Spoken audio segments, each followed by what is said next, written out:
Next, we examine the delivery of the hammer fist punch. It's important to note the name hammer fist punch comes from the physical characteristics of a hammer. The forearm of John, as it is positioned in this point in time, is similar to the handle of the hammer. The fist portion also simulates the head of the hammer. To understand this, we'll understand the delivery of the punch. John is basically using his hand like a hammer, delivering forward and slightly down to a target that is presented before him. This punch could be delivered to the chin, to the nose, or other face area or level of the opponent. John's shoulder goes in, his hip goes forward, and he's pushing off with the ball of his foot, all to generate power forward and in a downward motion, consistent with one striking with a hammer. Notice slowly that when the punch is presented, it's drawn back, and the palm part of the hand is presented forward, and on impact, there's a turning inward. This rotational force or torque is created to generate additional power on impact. From a forward view,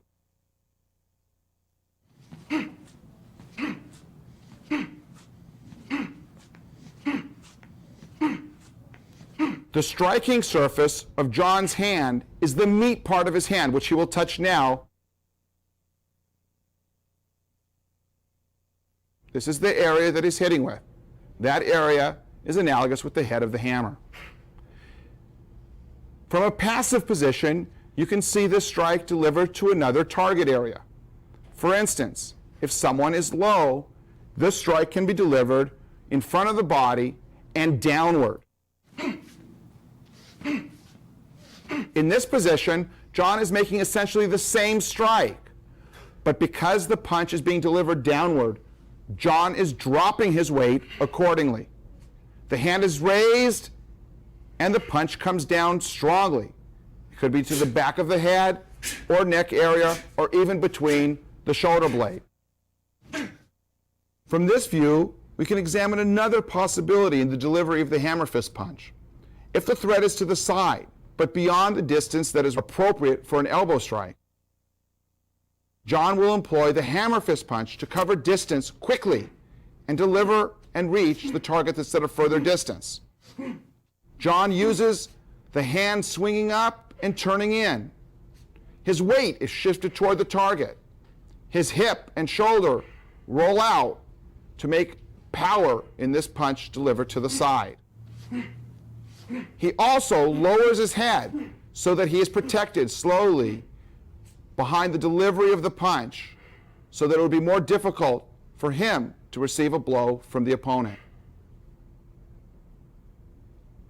This punch can also be delivered from a passive position and can be followed up with further attacks.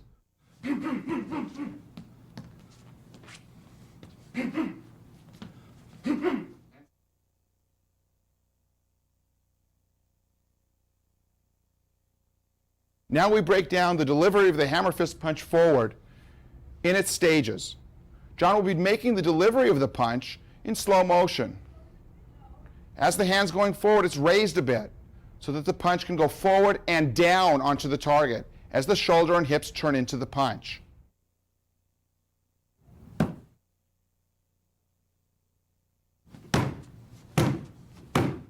Now examining the hammer fist punch downward for a low target.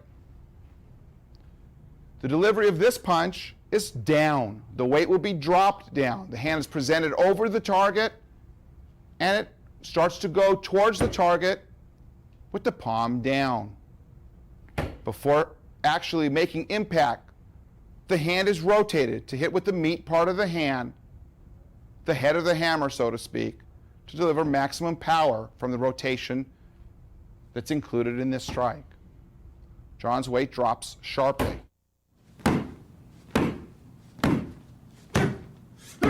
The stages in this position will be the hand raised up slightly, and now the hand dropping on the target.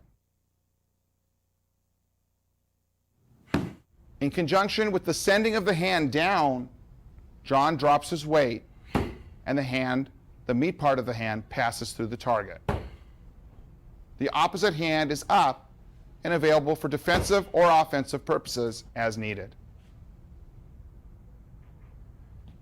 Another possibility from this position is to deliver a strike on a horizontal plane. John will be punching with his left hand. Of course, the hand is brought back quickly for further attacks if needed.